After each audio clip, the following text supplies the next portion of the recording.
Bonjour à tous et bienvenue dans le 10h de RTI 1. Ouverture aujourd'hui à Bruxelles, en Belgique, des travaux du 6e sommet entre l'Union africaine et l'Union européenne. Cette rencontre va s'achever demain, vendredi 18 février 2022. Au menu des discussions, le nouveau partenariat Afrique-Europe. À noter que la Côte d'Ivoire est représentée par son président de la République, Alassane Ouattara. Le séjour à Bruxelles, en Belgique, du chef de l'État ivoirien, Alassane Ouattara, a accordé plusieurs audiences, notamment des échanges avec Georges Rebelo Pinto Chikoti, le secrétaire général de l'Organisation des États d'Afrique, des Caraïbes et du Pacifique. Les détails dans le journal de 13h.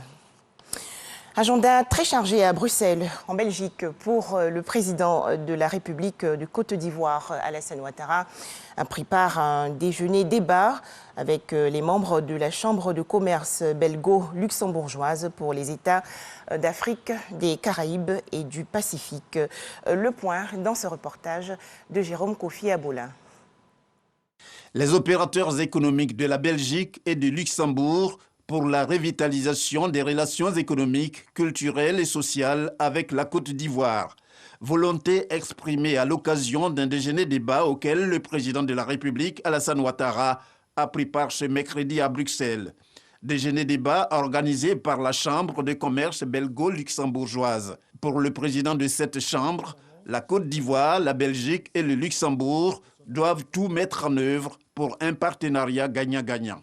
De très nombreuses sociétés belges sont actives dans votre pays et la tendance est à l'augmentation. La Belgique est bien présente dans les secteurs portuaires, construction, chocolatier, hydraulique, infrastructure, agroalimentaire, aérien, logistique, services et plein d'autres. Il en va de même pour le Luxembourg qui vient d'inaugurer son consulat honoraire à Abidjan.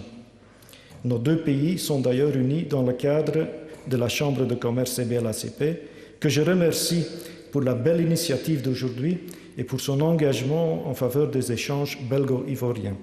Le président Alassane Ouattara, à ce rendez-vous, a encouragé les entreprises belges et luxembourgeoises à s'investir directement dans des secteurs d'activité prioritaires de l'économie ivoirienne. Mon pays offre de nombreuses opportunités d'investissement en raison de nombreux avantages qu'offre le Code des investissements adopté en 2018 et des réformes mises en œuvre en vue du renforcement du cadre institutionnel et réglementaire relatif aux activités des PME, de l'environnement des affaires, avec la création de juridictions de commerce spécialisées.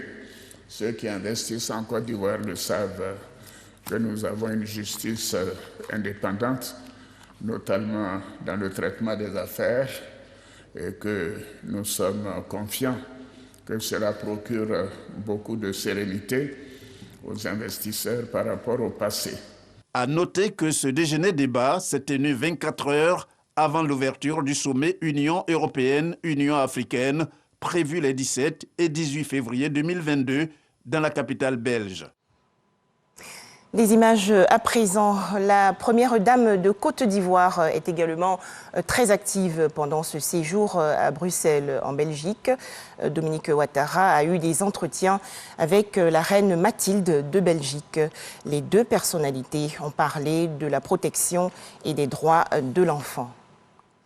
En Côte d'Ivoire, à noter l'inauguration par le Premier ministre chef du gouvernement Patrick Hachi de la deuxième usine de ciment de l'Atlantic Financial Group, usine située dans la zone industrielle d'Akoupé-Zedji sur le PK24. Pour terminer, à noter aussi que 9 ans après le début de l'opération Barkhane, les forces européennes et canadiennes vont quitter le Mali.